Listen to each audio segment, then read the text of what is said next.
Olá, bem-vindos a mais uma aula sobre um novo tema, um tema muito importante que cai muito em prova. Tem sempre questão no Enem, mas a nossa aula ainda não é para o Enem, é para o 8º ano. Temos que lembrar disso, tá? É importante.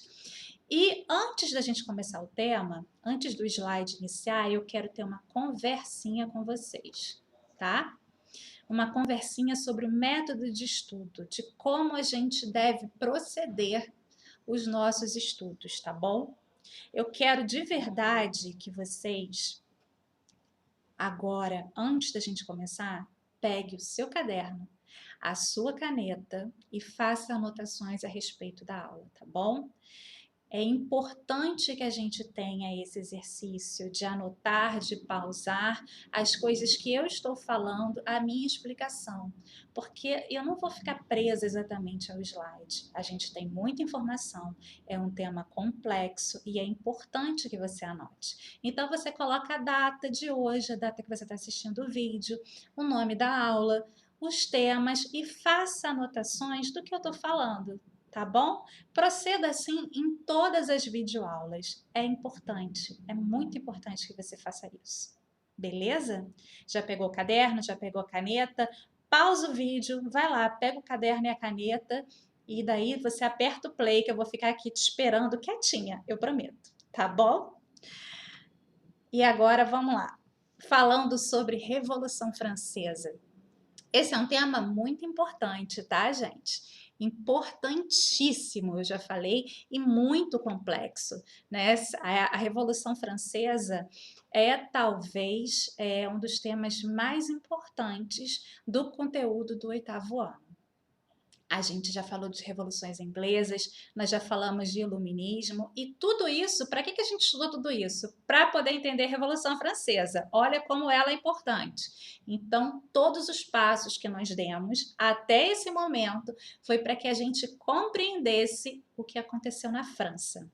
Né, a partir do ano de 1789. Mas a gente vai ver, e aliás, a gente vê sempre em todas as nossas aulas, que as coisas não começam exatamente no ano, no dia, né, que é convencionado.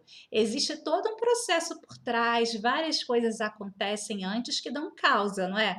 Não é nada que acontece magicamente. Não é um dia que os franceses vão acordar assim no dia 14 de julho de 1789, eles acordam com vontade de fazer uma revolução. Não, né? Existe todo um processo, várias coisas que acontecem por trás, né? Entre elas, é importante a gente falar da atuação dos iluministas, dos pensadores iluministas nesse processo, porque o esclarecimento dessa sociedade, né? Essas luzes vão fazer com que essas pessoas que viviam na França, principalmente a burguesia que fazia parte do iluminismo, buscasse, né, lutar por seus direitos, reivindicar, né, participação política, reivindicar mudanças, né, dizer que não, a gente não concorda com o governo absolutista, a gente não concorda com o que está acontecendo, nós queremos mudanças. Então, o iluminismo ele é fundamental. A Revolução Inglesa vai mostrar para os franceses e para os iluministas que os reis eles não têm sangue azul, eles não são divinos, né? Eles também podem morrer e pela mão do povo. É o que vai acontecer na Revolução Francesa também. O rei da França, ele, igual, assim como Carlos I, ele vai ser executado no período revolucionário. Então, existe muita influência, né? Um filósofo inglês que faz parte do movimento iluminista, ele é fundamental nessa teoria, que é John Locke. John Locke diz que as populações, né, que os súditos, eles não têm que se submeter a um regime tirânico, a um regime que faz mal a ele, né, a um governo que não governa para o povo e que o povo tem o direito de se rebelar, que o povo tem o direito de depor esse governante, porque o governo, na verdade, pertence ao povo. E o rei ou o presidente, ou quem quer que seja, ele governa, ele é um mandatário, ele é um representante, ele é mais ou menos que um empregado do povo. E se ele não cumpre bem o seu papel, ele pode ser demitido, ele pode ser destituído. E John Locke viveu durante o período da Revolução Inglesa, né? Ele participou da Revolução Gloriosa. Então, a Revolução Inglesa também tem tudo a ver, ela também é uma grande influência da Revolução Francesa. Agora, nessa nossa aula, nós vamos ver, né, nessa introdução que eu já comecei a falar, a gente tem que começar a gente tem que pautar algumas coisas, né? Nesse slide eu pautei algumas que são importantes da gente falar, da gente entender e da gente perceber. Então, é falar, né, que o período da Revolução, considerado, né, historicamente como o período que durou a Revolução, obviamente não é assim, né? Houve causas anteriores, ela continuou depois por mais algum tempo, mas que é considerado, né, no que a gente coloca dentro da história, é um período exatamente de 10 anos, que ele vai ter início no ano de 1789 com a queda da Bastilha e acaba em 1799 quando Napoleão chega ao poder, tá bom? Napoleão vai ser a nossa próxima matéria, é o que a gente vai ver no outro mês. Nesse mês a gente vai ficar se dedicando exclusivamente à Revolução Francesa. Então a Revolução Francesa, como importância, eu vou pegar uma água aqui, porque vocês sabem que eu sou uma pessoa seca, não consigo falar muito sem beber água. Para também para beber água, tá? É legal. Se hidrate.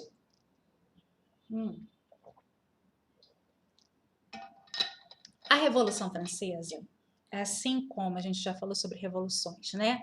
As revoluções, elas são movimentos que transformam radicalmente alguma coisa.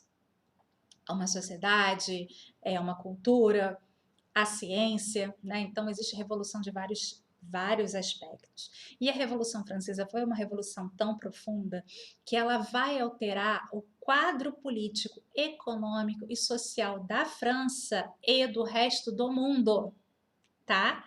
Isso é importante. Não está nesse slide, vamos fazer uma anotação aí, tá bom? Escreve aí que foi uma revolução que vai alterar o quadro político, econômico e social da França e do resto do mundo. Porque o resto do mundo não será mais o mesmo. A gente vai ver aqui ó, nos itens anteriores, posteriores desse slide, aqui abaixo, que existe uma menção sobre o que vai acontecer com o resto do mundo depois da Revolução Francesa. Né? O resto do mundo não será mais o mesmo. E aí, como que era o quadro político, o quadro econômico, o quadro social da França antes da Revolução? Bom, quadro político. A França era uma monarquia absolutista. Mas absolutista de verdade, tá, gente? Não era o absolutismo que tentou lá na Inglaterra, não. Era o absolutismo super absoluto. Era um rei com poder praticamente considerado mágico por grande parte da população. Ele era considerado um enviado de Deus. Ele era o Estado, né? Ele era o Rei Sol. Ele era o Sol e todo o Estado. E aí, quando a gente fala em Estado na França, a gente está falando também de sociedade, porque a sociedade era dividida por estados, primeiro, segundo e terceiro estado. A gente vai falar daqui a pouquinho sobre sociedade. Então, todo o Estado, ou seja, toda a sociedade e também todo o governo, todo o país girava em torno da figura do rei, que era extremamente autoritário, que tinha todos os poderes, que executava, que julgava, que legislava, que mandava, que podia fazer o que quisesse, né? Ele tinha todo o poder. E como é que era a economia? Já que a gente estava falando do quadro político, econômico e social, e a economia? A economia ela era mercantilista.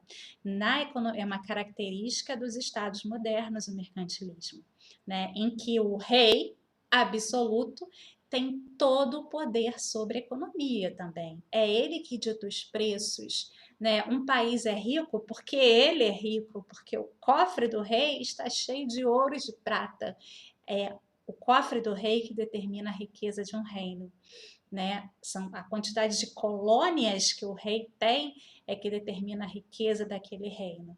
Então, o mercantilismo é o modelo econômico desse período, do antigo regime. E como é que é a sociedade? A sociedade do antigo regime da França, antes da Revolução, é a sociedade, olha o nome, estamental. Estamental, a gente pode relacionar a Estado. O Estado vem de estamental. O que é estamental? Nós já vimos quando a gente abordou iluminismo.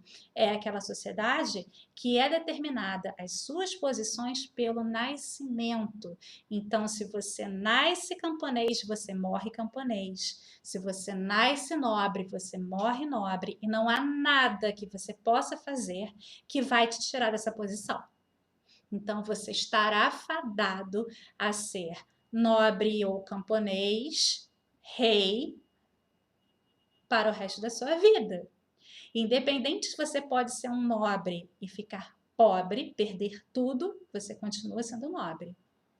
Agora, se você for um camponês inteligente, se esforçou, trabalhou muito, criou uma pequena oficina, começou a fazer algumas coisas, se tornou um dono de uma pequena fábrica, de uma pequena indústria, né? E acabou ficando rico, você ainda é camponês. O fato de você ter dinheiro não faz com que você tenha os mesmos direitos que um nobre falido. Tá bom? Então, a posição é pelo nascimento. Não adianta absolutamente nada o que você tenha feito na sua vida para modificar essa situação. Então, essa é uma sociedade estamental. E esses estados que formam a sociedade estamental, anota aí, pausa, anota, quem faz parte desse estado, como ele é dividido. Ele é dividido em primeiro estado, quem faz parte do primeiro estado. Teremos um slide mais adiante falando sobre isso. É o clero, tá? Dividido entre alto e baixo clero. Então, o primeiro estado é o clero. O segundo estado é a nobreza. São os nobres, o rei, os príncipes, o duque, o conde, o visconde, o barão. Então, são os nobres. E o terceiro estado é todo mundo, desde o burguês mais rico ao camponês mais paupérrimo que existe na França. Eles fazem parte do terceiro estado. Para vocês terem uma ideia de proporção, o primeiro e o segundo estado juntos, eles eram equivalentes a 3% da sociedade francesa. Já o terceiro estado, ele era formado por 97% da sociedade. Então, era praticamente toda a França fazia parte do terceiro estado, ok? Porque, como eu disse, desde o burguês mais rico até o camponês mais pobre, até o mendigo, faz parte do terceiro estado, ou seja, todo mundo. Só que esse todo mundo não tinha direito a nada. Vocês percebem como era injusto? Como as ideias iluministas, elas chegam e batem nesse terceiro estado como, opa, precisamos mudar isso. Nós somos a maioria, nós somos 97%, né? Vamos lá, vamos continuar aqui na nossa introdução. Já estou adiantando coisa que não é para adiantar. Essa revolução, né, a Revolução Francesa, ela vai acabar com essa estrutura, com a estrutura que a gente chama do antigo regime. Quando eu falo de antigo regime, eu estou falando do modelo político de monarquia absolutista, eu estou falando do modelo econômico mercantilista e eu estou falando da sociedade estamental. Então a revolução ela vai romper definitivamente com essa sociedade, com essa estrutura do antigo regime, de uma forma tão importante, como eu já disse, ela vai ter uma importância que vai ser mundial, ela vai romper com essa estrutura em todo o mundo, né? Em toda a Europa. Aos poucos, a Europa vai abandonar aos poucos, a partir da Revolução Francesa, o antigo regime. É por isso que a Revolução Francesa é considerada um marco inicial da Idade Contemporânea. Tá? Do período histórico que a gente chama de contemporâneo. Ela é tão importante nessa mudança de estrutura de toda a sociedade, de todo o mundo, que ela é um marco que vai terminar com a Idade Moderna e vai dar início, então, ao período que a gente chama de... Ai, agora eu me esqueci, acabei de falar, gente, de contemporâneo, né? Que nós estamos até hoje no período contemporâneo, estudando a história contemporânea. Então, contemporâneo quer dizer atual. As coisas que nós vivemos hoje, a democracia, os governos, a gente poder votar, o modelo de sociedade que nós temos hoje, ela é um modelo criado pela Revolução Francesa. Então, a Revolução Francesa é um marco que vai dizer, que vai dar início, então, ao período que nós vivemos, que é a história contemporânea. Beleza? Por isso que é um marco histórico, que é muito importante, a Revolução Francesa. A Revolução Francesa, além da Europa, né, quando a gente pensa nos outros continentes, a gente tem que lembrar que os outros continentes, eles eram colônias, certo? Né? É até meio louco pensar nisso. Parece que o mundo só valia na Europa e o resto todo servia à Europa. Olha que loucura, né? Como era o antigo regime. O continente americano, ele existia para servir a Europa. A África existia para servir a Europa. A Ásia para servir a Europa. Olha, tudo era colônia da Europa. Então, a Revolução Francesa, nesse sentido, também vai ser importante, porque ela vai inspirar os países fora do continente europeu e eles vão se tornar independentes. A Revolução Francesa vai influenciar os movimentos de independência em todos os continentes. Né? Então, durante o período da Revolução Francesa, quer dizer, posteriormente a isso, né, no período napoleônico, o continente americano todo vai se tornar independente, todo. Os Estados Unidos já tinham feito a sua independência antes da Revolução Francesa e vai ser uma das causas da Revolução que a gente vai ver, mas a América Espanhola, né, e até mesmo o Brasil vai fazer a sua independência muito influenciada pelo movimento da Revolução Francesa, tá bom? A Revolução Francesa é considerada uma revolução burguesa, porém, ela tem uma participação muito grande e muito expressiva da população. Por quê? Porque o terceiro estado era 97% da população da França. E quem fazia parte desse terceiro estado? Todo mundo, certo? E aí a participação popular fazia parte, porque eles faziam parte do terceiro estado. Então, apesar da burguesia ter liderado o processo, o povo também participou bastante.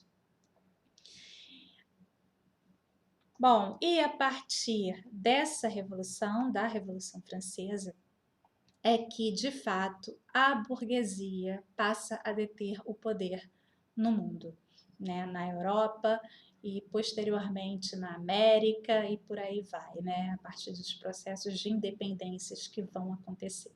Então, a burguesia, a partir da Revolução Francesa, oficialmente ela chega ao poder, ela detém o poder, é ela que vai ditar agora a economia, a política e os valores sociais, tá bom? Então, todas essas coisas são importantíssimas da gente saber. Acho que eu pulei mais de um slide. Pulei. Vamos às causas, né? O que vai exatamente causar a revolução? Quanto tempo a gente tem de aula aqui? Será que está muito longo? minutos. 19 minutos e 54. Mas eu vou ter que dar uma corrida, gente. Desculpa. Eu não queria que esse vídeo ficasse longo, mas senão a gente vai ter que fazer muitas aulas. Eu não sei se vai dar. Bom, vou dar uma corridinha aqui. Se precisar, eu volto ao assunto, né, na aula que a gente vai fazer depois, né? Então, entre as causas, a gente vai ter várias coisas. Várias coisas vão acontecer no final do século XVIII na França que vão causar esse atrito, essa necessidade de mudança na sociedade, esse desejo de revolução, tá? Entre todas elas, vamos aí falar sobre os ideais iluministas, né? As ideias iluministas. Vamos lembrar que o iluminismo surgiu no século XVIII. A Revolução Inglesa, a Revolução Gloriosa, aconteceu no finalzinho do século XVII. Então, quando começa o século XVIII, na França, as ideias iluministas, elas começam a ser divulgadas, elas começam a ser propagadas, e o povo começa a questionar essa sociedade do antigo regime, o governo absolutista, né? A sociedade estamental, as injustiças. É importante falar aqui nas causas que esse terceiro estado, que era absolutamente todo mundo, eles é que sustentavam a França, né? A França, toda a monarquia, o clero, eles viviam sustentados pelos impostos que eram pagos pelo terceiro estado. Então, o terceiro estado carregava o país, né? E o primeiro e o segundo estado esbanjava o dinheiro suado do terceiro estado. Era algo que revoltava muitíssimo essa população. Por isso que aqui, além das ideias iluministas, antes eu coloquei como principal causa o custo da monarquia, os gastos da monarquia da corte francesa. Luís XVI vivia numa ostentação que era absurda, né, para um povo que passava numa extrema necessidade. Eram festas, eram bailes, eram banquetes, né, eram gastos extraordinários, e isso, o luxo dessa corte, dessa monarquia, em contraste com a pobreza extrema de grande parte da população, gerava muita crítica e muita revolta, principalmente porque esse povo estava miserável para bancar esses custos, esses gastos, não é? Seria também revoltante para você, para mim, para qualquer pessoa, se saísse do meu bolso o custo dos gastos das festas e mais festas que, por exemplo, nós vivemos numa república que de repente o presidente resolvesse fazer, né? Imagina se isso aparecesse no jornal, na televisão, se todo mundo ficasse sabendo que todos os dias, todo final de semana tivessem muitas festas, muitos banquetes e muito luxo em Brasília. Isso seria muito revoltante, não seria? Em Paris, isso acontecia direto. Então, para os franceses, ver o luxo, os gastos, que eram realmente exorbitantes, depois a gente vai dar uma olhadinha, eu vou pesquisar para vocês e dar uma olhadinha no site do Museu do Louvre e de Versalhes, que mostra como era ostensiva a corte francesa, como era luxuosa, né? Como era dispendiosa, e a população numa extrema miséria, numa extrema desigualdade. Então, esse era um fato que causava enorme desconforto e grande revolta no terceiro estado. Essas ideias iluministas, eu já falei, né, elas vão influenciar o pensamento burguês, vão influenciar o terceiro estado, vão dizer para esse terceiro estado, olha como isso é injusto, você trabalhar, você se matar para pagar imposto para o rei, para o Luís XVI, fazer festas, fazer banquetes, né, gastar com o que ele quiser, com um luxo absurdo e você passando fome para pagar esses impostos, para sustentar essa loucura, essa vida que não condiz? E esse rei, ele governa para quem? Para ele ou para você, que é o povo? Que são as ideias iluministas. Olha John Locke causando essa revolta, botando essa pulga atrás da orelha. Olha Voltaire dizendo que o governo, o governo absolutista, ele é injusto, ele está completamente errado, né? Que o certo seria um governo com poderes limitados por uma constituição, com um parlamento, como acontecia na Inglaterra. Olha Montesquieu dizendo que o poder, na verdade, ele não deveria estar concentrado na mão de um indivíduo só. Esse que gasta, que esbanja e que governa para si próprio. Não, ele tem que ser dividido em três: executivo, legislativo, judiciário. Né? E essa divisão dos três poderes só é possível com que? Com uma Constituição. Olha a influência lá da Revolução Inglesa, da Magna Carta, que limita o poder do rei e assim ele não vai poder viver de forma ostensiva, ele não vai governar para si, ele tem que governar para o povo. Voltaire também dizia isso. Olha o pensamento de Rousseau, que dizia que todos são iguais, que o homem nasce igual, que a sociedade que o corrompe, portanto, a sociedade estamental e a divisão dessa sociedade injusta, né? Esse privilégio do primeiro e do segundo estado e nada para o terceiro, como isso é injusto? Já que, pelo nascimento, todos são iguais. E se a sociedade estamental diz que é o nascimento que torna as pessoas diferentes, segundo o pensamento de Voltaire, ele vai dizer que não, né? No nascimento, todos somos iguais. É a sociedade que vai fazer com que a gente se torne diferente. São os meios. Então, o pensamento iluminista, ele vai influenciar totalmente esse desejo de liberdade, de reforma política, de reforma econômica, de liberdade de pensamento, liberdade religiosa, porque não existia num governo absolutista, né? A religião era a religião do rei, a religião oficial do país era a religião do rei. Então, quantas perseguições protestantes, judeus, muçulmanos sofriam nesse governo que era extremamente injusto, que era extremamente perseguidor da liberdade individual, certo? Eles queriam fraternidade, né? E todas essas... A cor da bandeira francesa, como é? Pensa, vamos lá, fecha os olhos, vamos lembrar da bandeira francesa. Ela é azul, branca e vermelha. Cada cor corresponde a um lema da Revolução Francesa, né? A liberdade é azul, a igualdade é branca e a fraternidade é a cor vermelha.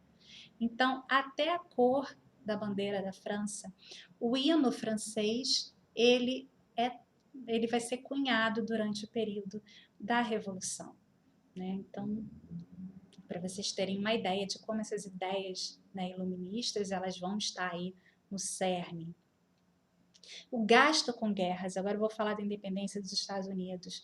Luís XVI gastava o dinheiro dos impostos do terceiro estado não só com o seu luxo, mas para fomentar a guerra, para equipar exército. Guerras que faziam com que o país se tornasse cada vez mais pobre e mais miserável, porque fazia com que aumentasse as inflações, os impostos, para sustentar uma guerra que o povo não via benefício nenhum, muito pelo contrário, porque quem ia lutar era o povo, era o terceiro estado. Então, famílias perdiam filhos, esposas ficavam sem maridos, crianças ficavam sem pais, né? E o país estava constantemente em guerra. Então, Luís XVI fez uma guerra de 7 anos contra a Inglaterra, que perdeu. E aí, em represária, a Inglaterra, por essa guerra de 7 anos que ele fez, ele vai equipar, ele vai financiar a independência dos Estados Unidos, o exército americano, para que fizesse a independência e com isso prejudicasse a Inglaterra, algo que não tinha nada a ver. A independência dos Estados Unidos diretamente não tinha nada a ver com o povo francês. Então, esse dinheiro que saía do bolso do terceiro estado ia para lá nos Estados Unidos.